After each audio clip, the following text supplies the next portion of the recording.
Hari ini, mari kita meluangkan waktu untuk mempelajari firman Tuhan. Judul khotbah hari ini, diberkati menurut perkataan dan dikutuk menurut perkataan. Perkataan sangat penting, bukan? Jadi, ada suatu pepatah dalam masyarakat Korea yang berbunyi, perkataan menjadi benih. Seperti pepatah itu, perkataan yang kita ucapkan menjadi benih dan pasti akan mendatangkan hasil dari perkataan itu. Walaupun kita sedikit marah, marilah kita ucapkan perkataan baik seperti, kamu orang yang diberkati, kamu akan masuk ke dalam surga. Alkitab selalu mengajarkan kita banyak ajaran-ajaran tentang perkataan, tetapi terkadang kita melupakan ajaran-ajaran tentang perkataan, walaupun itu adalah ajaran Tuhan. Di dalam Sion, dengan ucapan apa kita selalu memberi salam satu sama lainnya sesuai dengan ajaran Bapa dan Ibu? Tuhan memberkati. Kita harus menaburkan benih ini banyak-banyak. Jika kita menaburkan benih dari perkataan, Tuhan memberkati, apa yang akan terjadi? Aku akan memberkati orang-orang yang bagaimana? Orang-orang yang memberkati engkau dan mengutuk orang-orang yang mengutuk engkau. Marilah kita berbagi banyak berkat. Kita selalu mengikuti ajaran Bapa dan Ibu. Setiap hari Sabat atau setiap kali kita bertemu, kita menaburkan benih berkat. Kita mengucapkan apa setiap kali kita bertemu? Tuhan memberkati. Ucapan salam kita, bukan? Silahkan ucapkan itu sebanyak-banyaknya. Itu akan mendatangkan akibat yang baik pada waktu kita kembali ke surga. Walaupun kita tidak tahu sekarang, saya yakin kita akan menuai hasil berkat seperti kita menarik uang simpanan dari bank. Saat itu, pasti akan datang kepada kita. Mari kita baca firman di Yakobus pasal 3 ayat 2. Sebab kita semua bersalah dalam banyak hal. Barang siapa tidak bersalah dalam perkataannya, ia adalah orang sempurna, yang dapat juga mengendalikan seluruh tubuhnya. Kita mengenakan kekang pada mulut kuda, sehingga ia menuruti kehendak kita. Dengan jalan demikian kita dapat mengendalikan seluruh tubuhnya. Dan lihat saja kapal-kapal, walaupun amat besar dan digerakkan oleh angin keras, namun dapat dikendalikan oleh kemudi yang amat kecil menurut kehendak jurumudi. Demikian juga lidah, walaupun suatu anggota kecil dari tubuh, namun dapat memegahkan perkara-perkara yang besar.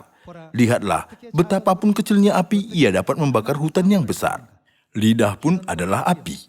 Ia merupakan suatu dunia kejahatan dan mengambil tempat di antara anggota-anggota tubuh kita sebagai sesuatu yang dapat menodai seluruh tubuh dan menyalakan roda kehidupan kita, sedang ia sendiri dinyalakan oleh api neraka. Firman ini bermaksud bahwa kita harus hati-hati menggunakan lidah kita, bukan? Diberkati menurut perkataan dan dikutuk menurut perkataan. Di dalam Alkitab, banyak catatan tentang perkara yang disebabkan oleh perkataan sebagai suatu pelajaran bagi kita. Ada Esau yang sudah kehilangan hak kesulungan oleh karena sepatah perkataan yang salah. Ada seorang buta yang diberkati Yesus sehingga matanya terbuka dan bisa melihat oleh karena perkataan yang baik. Semua kasus itu tertulis di dalam Alkitab, bukan? Sangatlah penting bagaimana bicara. Ketika kita memikirkan bahwa kebenaran yang kita beritakan itu disebut kabar baik, artinya kata-kata baik. Jadi, kita juga dapat menyadari betapa pentingnya perkataan-perkataan itu. Jika saudara-saudari ingin menerima banyak berkat di kerajaan surga, taburlah kata-kata baik di sekeliling saudara-saudari sebanyak-banyaknya. Di antara banyak ajaran Yesus tentang perkataan, mari kita lihat salah satunya di Matius pasal 12. Mari kita baca Matius pasal 12 ayat 34. Hai kamu keturunan ular beludak, bagaimanakah kamu dapat mengucapkan hal-hal yang baik, sedangkan kamu sendiri jahat? Karena apa? Karena yang diucapkan mulut meluap dari hati. Perkataan adalah apa yang kita ungkapkan tentang hal-hal yang melimpah dari hati kita yang tak terlihat untuk didengar orang lain. Perkataan merupakan suatu alat yang menyampaikan apa yang ada di dalam hati kita. Kita baca ayat 35. Orang yang baik mengeluarkan hal-hal yang baik dari perbendaharannya yang baik, dan orang yang jahat mengeluarkan hal-hal yang jahat dari perbendaharannya yang jahat.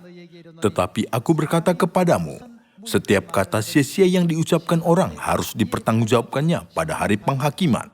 Karena menurut ucapanmu engkau akan dibenarkan, dan menurut ucapanmu pula engkau akan dihukum. Menurut ucapan kita akan diberkati atau dikutuk. Yesus sudah memberi ajaran ini kepada semua anak-anak Sion dan semua manusia di dunia melalui Matius pasal 12 ini. Kerajaan Tuhan semakin dekat pada kita. Karena perkataan yang kita ucapkan berpuluh ribu kali, kita pasti akan mempertanggungjawabkan semuanya itu pada hari penghakiman.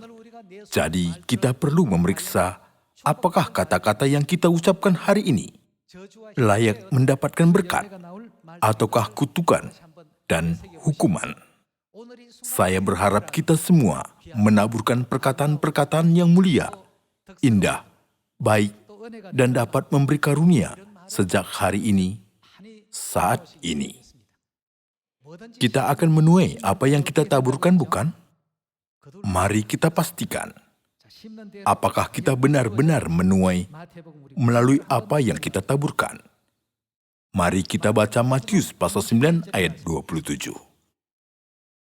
Ketika Yesus meneruskan perjalanannya dari sana, dua orang buta mengikutinya sambil berseru-seru dan berkata, "Kasihanilah kami, hai anak Daud." Setelah Yesus masuk ke dalam sebuah rumah, datanglah kedua orang buta itu kepadanya. Dan Yesus berkata kepada mereka, "Percayakah kamu bahwa aku dapat melakukannya?" Mereka menjawab, "Ya Tuhan, kami bagaimana?" "Kami percaya." Jawaban mereka layak diberkati. Lalu Yesus menjamah mata mereka sambil berkata, "Jadilah kepadamu menurut imanmu." Maka meleklah mata mereka. Saudara-saudari, perkataan ini benar-benar perkataan yang layak diberkati.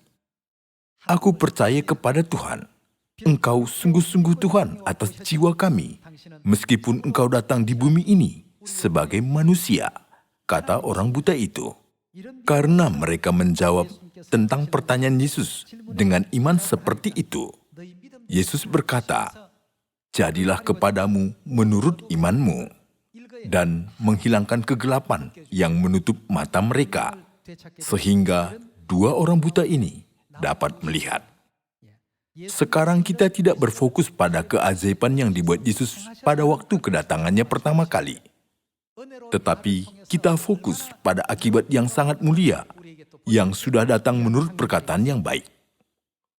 Mari kita baca Lukas pasal 5 ayat 3. Ia naik ke dalam salah satu perahu itu, yaitu perahu Simon, dan menyuruh dia supaya menolakkan perahunya sedikit jauh dari pantai. Lalu ia duduk dan mengajar orang banyak dari atas perahu. Setelah selesai berbicara, ia berkata kepada Simon, "Bertolaklah ke tempat yang dalam dan tebarkanlah jalamu untuk menangkap ikan." Simon menjawab, "Guru, telah sepanjang malam kami bekerja keras dan kami tidak menangkap apa-apa. Tetapi karena engkau yang menyuruh, aku akan melakukan apa? Aku akan menebarkan jala juga." Ucapannya sangat indah. Apa yang sudah terjadi setelah dia mengucapkan begitu? Dan setelah mereka melakukannya, mereka menangkap sejumlah besar ikan, sehingga jala mereka mulai koyak. Lalu mereka bersama-sama mengisi kedua perahu itu dengan ikan hingga hampir tenggelam. Petrus terkejut. Mari kita baca ayat 8. Ketika Simon Petrus melihat hal itu, ia pun tersungkur di depan Yesus dan berkata, "Tuhan, pergilah daripadaku, karena aku ini seorang berdosa." Sebab ia dan semua orang yang bersama-sama dengan dia takjub oleh karena banyaknya ikan yang mereka tangkap. Kata Yesus kepada Simon, "Jangan takut, mulai dari sekarang engkau akan menjala manusia." Dan sesudah mereka menghela perahu-perahunya ke darat, mereka pun meninggalkan segala sesuatu lalu mengikut Yesus.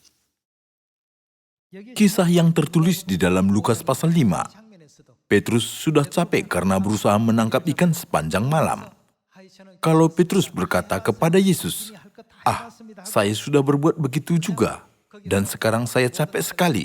Saya sudah berbuat segala yang saya bisa. Mungkin Petrus tidak bisa menjadi murid Yesus. Melalui kedua pasal di dalam firman Lukas pasal 5 dan Matius pasal 9, kita bisa belajar sekali lagi betapa pentingnya perkataan-perkataan itu. Apapun yang Anda ucapkan, gunakanlah perkataan positif. Perkataan positif mendatangkan hasil yang positif. Sesungguhnya saya berharap kita hanya mengucapkan perkataan mulia dan perkataan baik, meskipun kita berada di dalam situasi yang membuat kita marah ataupun sakit hati. Tuhan sudah berkata, menurut ucapanmu engkau akan diberkati, dan menurut ucapanmu pula engkau akan dikutuk. Kedua kasus yang dituliskan di dalam Matius dan Lukas merupakan contoh dari orang yang diberkati Tuhan oleh karena perkataan baik.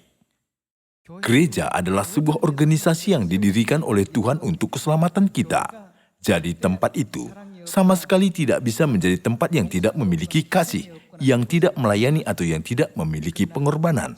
Tetapi karena kita manusia masih dalam proses tumbuh iman, pasti banyak kekurangan dalam berbagai hal dari kita. Melalui firman, kita memenuhi kekurangan itu, dan kita beribadah, ikut serta kegiatan gereja, dan menempuh jalan keimanan untuk dilahirkan kembali, bukan? Mari kita baca Kisah Para Rasul pasal 20 ayat 28. Karena itu jagalah dirimu dan jagalah seluruh kawanan, karena kamulah yang ditetapkan Roh Kudus menjadi penilik, untuk menggembalakan jemaat Allah yang diperolehnya dengan apa? Dengan darah anaknya sendiri. Apa maksudnya menggembalakan? Itu maksudnya menjaga, membesarkan, memelihara. Di dalam Kisah Para Rasul pasal 20 ini, Tuhan sudah menjelaskan ciri-ciri khas gereja Tuhan kita. Mari kita baca Mazmur pasal 102.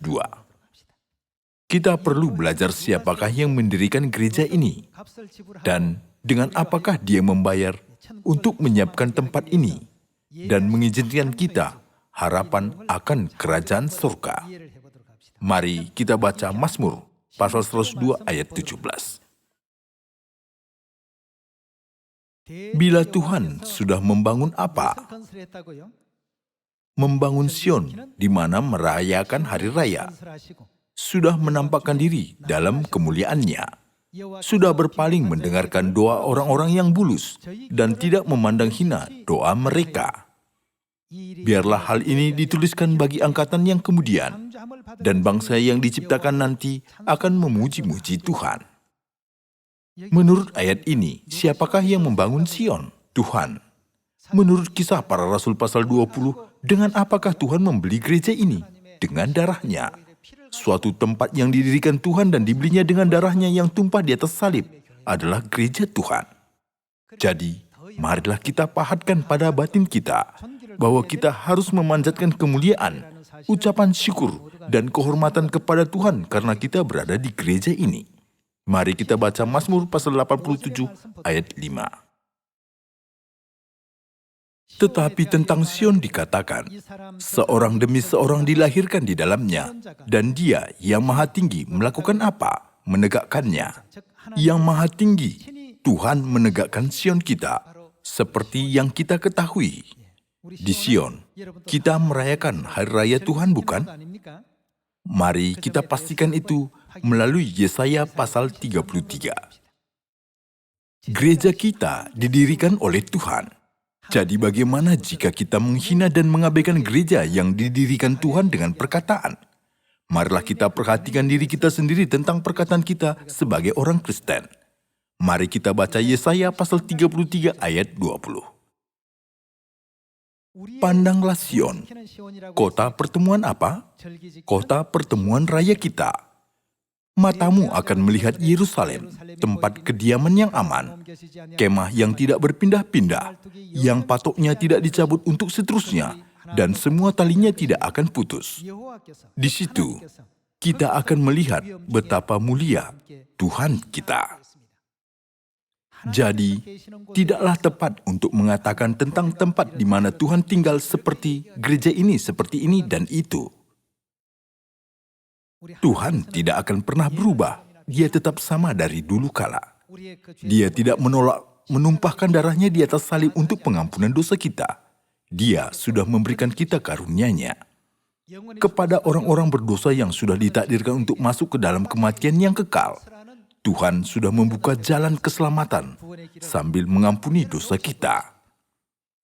Tuhan itu sudah mendirikan gereja kita, gereja Tuhan dengan pengorbanannya itu. Mari kita baca ayat 22. Sebab Tuhan ialah hakim kita. Tuhan ialah yang memberi hukum bagi kita.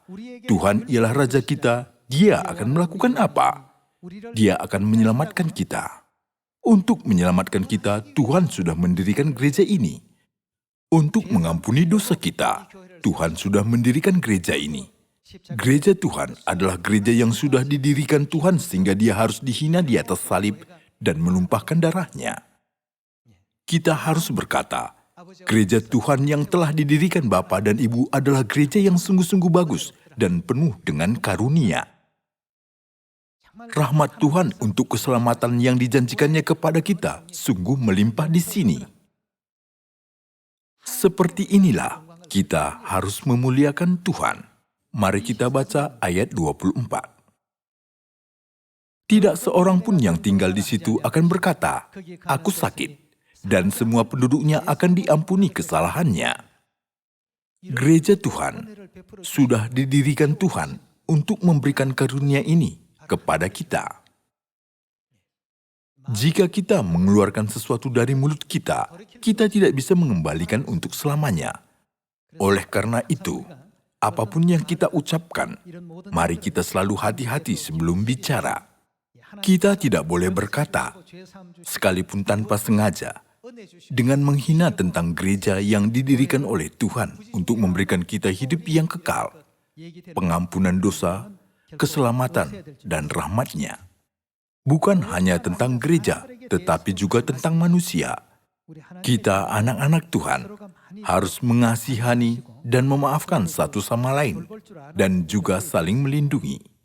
Mari kita baca firman Mazmur pasal 109 ayat 16.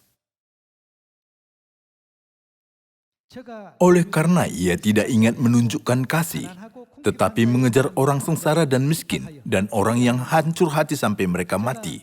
Ia cinta kepada kutuk, biarlah apa yang terjadi, biarlah itu datang kepadanya. Orang yang suka mengutuk, orang yang lebih suka mengutuk dan bersungut-sungut, daripada suka mengatakan perkataan yang baik dan yang indah, biarlah kutuk itu datang kepadanya. Demikianlah firman Alkitab. Biarlah itu datang kepadanya. Ia tidak suka kepada berkat. Biarlah itu menjauh daripadanya. Saudara-saudari, kita selalu berkata, Tuhan memberkati. Ucapan salam gereja Tuhan dapat diketahui kemana saja kita pergi. Bahkan di bandara, walaupun seseorang yang belum pernah kita kenal berkata, Tuhan memberkati, kita bisa mengenal orang itu saudara kita. Itu dikarenakan hanya anggota keluarga Sion kita yang mengatakan banyak sekali perkataan itu. Ada orang yang berkata, karena saya terlalu banyak mendengar kata itu, saya rasa mereka tidak jujur berkata begitu. Tidaklah penting itu jujur atau tidak jujur. Berusahalah banyak mendengar dan mengatakan itu. Pada akhirnya, itu nanti menjadi suatu benih, membiarkan kita dan semua umat manusia menghasilkan buah yang baik. Sebaliknya, bagaimana dengan orang yang suka bersungut-sungut dan mengutuk? Kutuk itu akan kembali kepada orang itu, bukan? Orang yang tidak suka memberkati, berkat itu akan jauh dari dia. Ketika kita menumpuk banyak berkat, banyak orang datang di sekeliling kita untuk mengambil berkat itu. Dengan berbuat begitu, marilah kita tuntun dunia untuk menerima berkat seperti yang diajarkan Bapa dan Ibu kepada kita. Tuhan memberkati hari ini. Tuhan memberkati besok juga. Saya berharap kita selalu mengatakan apa yang memberkati dari mulut kita, bukan keluhan. Mari kita baca Mazmur, pasal 109 ayat 17 sekali lagi. Ia cinta kepada kutuk, biarlah itu datang kepadanya. Ia tidak suka kepada berkat, biarlah itu menjauh daripadanya. Tuhan sudah mengajari kita demikian. Di dalam kitab Perjanjian Baru juga, ada banyak perhatian Tuhan tentang perkataan, bahwa jangan menggunakan perkataan yang mengutuk dan yang mengeluh. Mari kita baca Efesus pasal 4 ayat 29. Janganlah ada perkataan kotor keluar dari mana? Dari mulutmu. Kita tidak boleh mengeluarkan perkataan kotor dari mulut kita. Tetapi pakailah perkataan apa? Perkataan yang baik untuk membangun, di mana perlu, supaya mereka yang mendengarnya beroleh kasih karunia. Perkataan-perkataan itu merupakan suatu benih. Kita harus menaburkan benih itu. Ketika itu kita akan mendapatkan hasil yang indah dan berkarunia. Di rumah juga, walaupun suaminya tidak beriman, janganlah menggunakan perkataan yang mengeluh kepadanya. Bagaimana jika dia bertobat dan kembali kepada kebenaran Tuhan nanti? Lihatlah kasus Rasul Paulus. Pertama dia menganiaya umat Tuhan karena tidak tahu. Tetapi bagaimana sesudah dia menyadarinya? Dia sangat rajin bekerja untuk Kristus. Bahkan menyerahkan nyawanya, bukan? Mari kita terus baca ayat 29. Janganlah ada perkataan kotor keluar dari mulutmu, tetapi pakailah perkataan yang baik untuk membangun, di mana perlu, supaya mereka yang mendengarnya beroleh kasih karunia. Dan janganlah kamu mendukakan Roh Kudus Allah yang telah memeteraikan kamu menjelang hari penyelamatan. Segala kepahitan, kegeraman, kemarahan, pertikaian, dan fitnah hendaklah apa? Hendaklah dibuang dari antara kamu, demikian pula segala kejahatan. Kita tidak usah memiliki semua hal itu. Marilah kita buang kebencian terhadap seseorang. Ketika itu, kita bisa menggunakan perkataan-perkataan yang indah dan berkarunia. Kita baca ayat 32. Tetapi hendaklah kamu ramah seorang terhadap yang lain, penuh kasih mesra dan saling mengampuni, sebagaimana Allah di dalam Kristus telah mengampuni kamu. Demikianlah firman Alkitab, firman Tuhan. Kita harus mengingat firman ini, supaya kita mengucapkan perkataan yang memberkati kepada umat manusia di dunia, bukan perkataan yang mengutuk sambil memberitakan Injil kepada orang.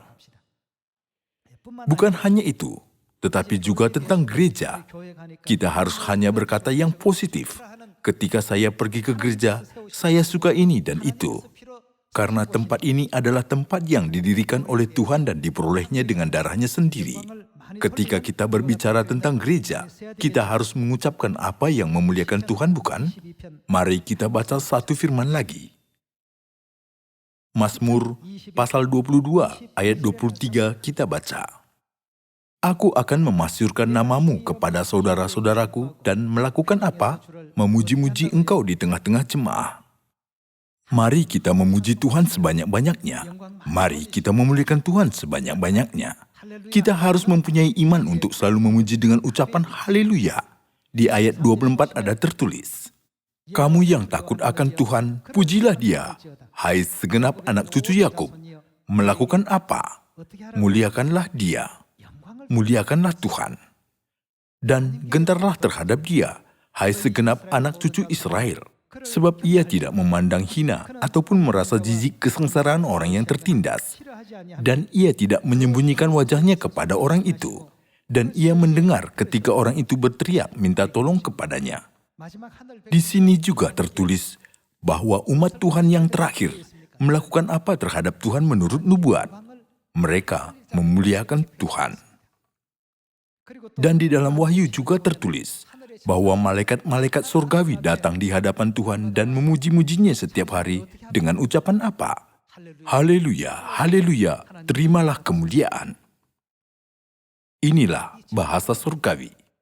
Bahasa surgawi bukan ucapan yang bersungut-sungut seperti, kenapa Tuhan tidak berbuat ini kepadaku? Kenapa Tuhan tidak berbuat itu kepadaku? Kenapa Tuhan memberikan kesulitan hanya kepadaku?